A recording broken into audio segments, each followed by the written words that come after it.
Ladies and gentlemen, K Kim here. Welcome to the weekly update.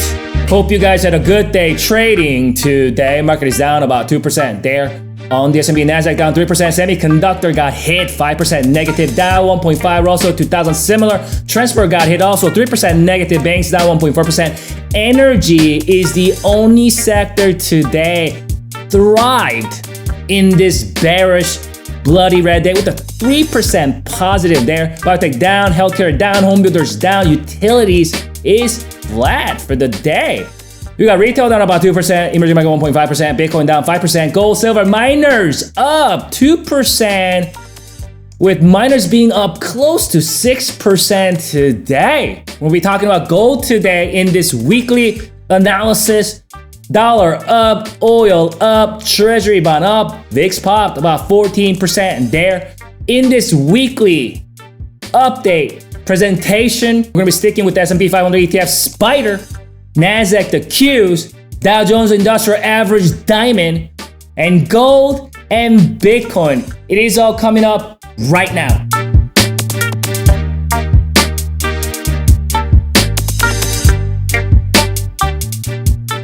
All right, so let's talk about the long-term implication of this market, right? Market's been coming down the last couple of days, right? That's what we saw right over here. That's what we're seeing right here. We've seen something similar before. It's nothing new, it's nothing crazy, it's nothing absurd or some kind of shocking price action, right? Because we've seen these type of price action before. We've seen it here, we've seen it there, here. I mean, what are we gonna do without volatility in this market? Because that's what the market does. Market does not go straight up. Just in case you didn't know, market sees volatility and is a very much normal fluctuations when we understand the big picture. So now that we've established the fact that market doesn't go straight up, but it gets its up and down movements. So what we can learn looking at this right here, so first of all, let's establish the fact that are we in a long-term uptrend or downtrend? Let's kind of talk about that first. Let's talk, are we in a downtrend or uptrend in the long-term scheme of things? Here, I'm gonna zoom out so maybe you can look at it better. So you can see going into all the COVID lows right here. Are we in an uptrend or downtrend in the long term? We're an uptrend, right? We're an uptrend. We got the high lows and high highs. We got this pivot holding here. This is a level that we talked about last week, right? Last couple of weeks. We've been tracking this level for a couple of weeks here. And that's where we bounced just right on that level, right? And then we bounced. And then this week we're pulling back, right? So as far as overall trend is concerned, in the long term, we are in a uptrend, right? Are we in a downtrend in the midterm? Again, looking at a daily chart, right? Now we're no longer looking at 65-minute chart. We're looking at the daily chart. We're going all the way back to 2020, right? Are we in a downtrend or are we in an uptrend on this daily chart looking at things midterm? When I say midterm, I mean just looking at from maybe here to here, right? So obviously when we look at this rising pivot or holding above it, so benefit of the Dow goes to the buyers in the midterm, right? What about the short term though? What about the short term? When we say short term, I mean, looking at my daily chart, I mean right here, what we've seen in the last month or so. That's a short term. We're on a downtrend in the short term. You can see that my short term moving averages, their trajectory is it to the downside. We don't see my, short-term moving average is rising like this. We're now coming down, right? So looking at things in the short term, we are experiencing a downturn, right? We're experiencing downturn, right? In the midterm, overall trend is up. In the long term, overall trend is up, right? So now that we've established that long term is bullish, midterm is bullish, but short term, we're experiencing this downturn, this lower high and lower lows here. But in the midterm, and short to midterm, I would have to say we're trendless, right? Because that's the low and that's the low. So we're kind of in that trendless state going all the way to October of last year, October, November, December, January. So about 4 or 5 months, we've been kind of trendless. We did make a higher highs here, but we are not making higher lows, right? That's why we're trendless in the mid to short term, because higher highs are there, where are the higher lows? That's an equal low. So that's not a real downtrend because those are equal lows. If anything, things can change, obviously, but as of today, with the data that is at hand, if I would categorize and label this market short to midterm, I'll have to say it's a trendless or sideways, consolidating. We don't know how this is going to play out. And that's just talking about short to midterm, right? Long-term bullish. So now that you guys fully understand the whole picture, let's talk about, price action from last several days. If you checked out my last night's update, I talked about 440 is the level that bulls must defend. You can see that market did close above 440.46, right? Bulls are making sure the bears do not go beneath that. So what? Going into next week, what bulls need to do, they must keep the price above 440 if they continue with whatever the momentum they might have had in the micro term. And when I say micro term, I mean this. Do you guys understand what I mean? That's a micro term. That's a short term, right? So if bulls want to keep this momentum, if bulls want to turn this into a higher low, because we got this subtle higher highs here, they must keep the price above 440. I don't mean like a getting below, underneath it, intraday. By the day after close, the price must stay up 440. If they want to continue with this micro-term bullishness, they might have had that momentum before this pullback. The momentum is not fully dead yet. Again, because we're here. That's a low. That's a higher high. Micro-term. Can this be that higher low in the micro term? We don't know that yet. We're staying in the vicinity of potential higher low. We wouldn't know until we see the price going up here, making higher high, you see. Bears, you don't want to see any of that nonsense. Must bring it down. Probably the best case scenario for the bears is gapping it down and then come down and retest the rising pivots. Right? You see that? We got that rising support. And this is a rather strong pivotal support area. And that's what we saw, very swift, fast, bullish reversal. Not so much a reversal, I mean the bounce right on that level. Right on that level. You see what I'm saying? Not to mention my long-term moving average was guarding that level. You see that my pink moving average. What is my pink moving average is doing? Is this curling down or is it going up? What's the trajectory of my pink moving average? It's going up. What is it telling us? We're in a primary and the long-term uptrend. Keep in mind, you must respect this fact.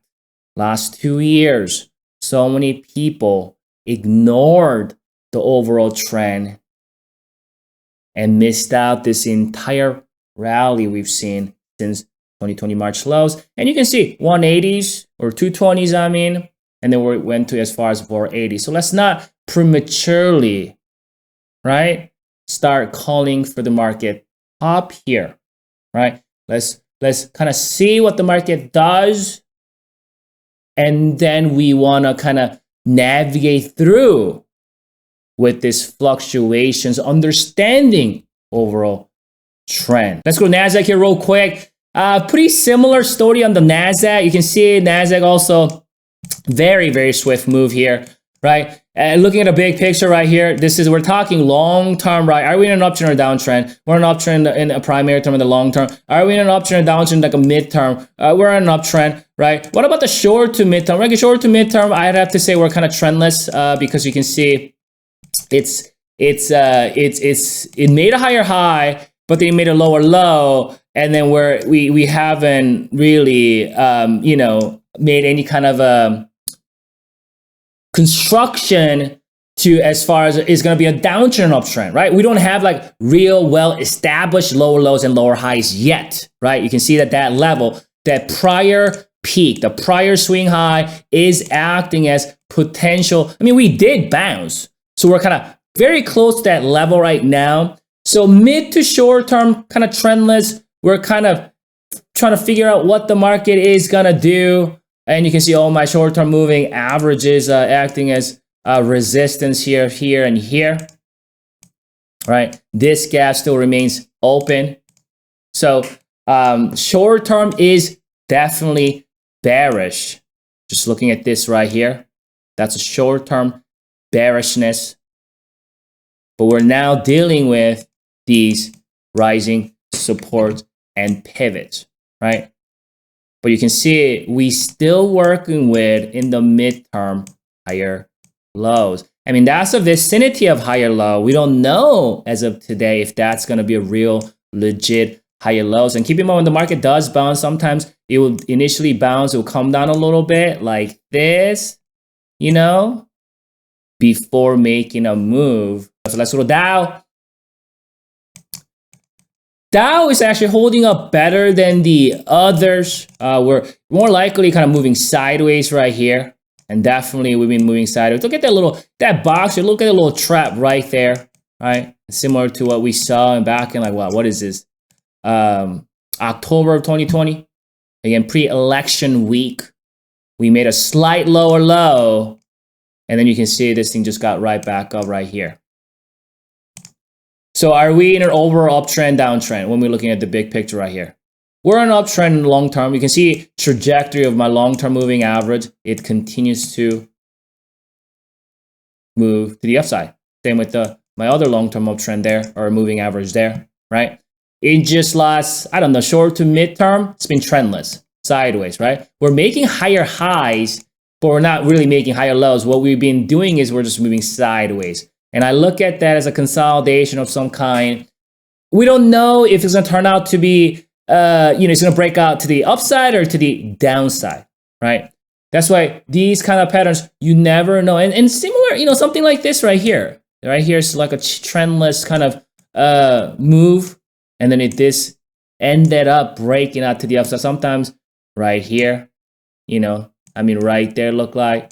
And then you like break out, but then it kind of came back down. So that's been the story for the Dow Jones. It's been kind of grinding for the last, 6-7 months here, correcting through time. Gold, finally, for the first time since September of 2020, breaking out above this falling resistance here. Keep in mind though, I must say this, I must. Now everybody's gonna think, okay, that's a real breakout, and then people gonna jump in, right?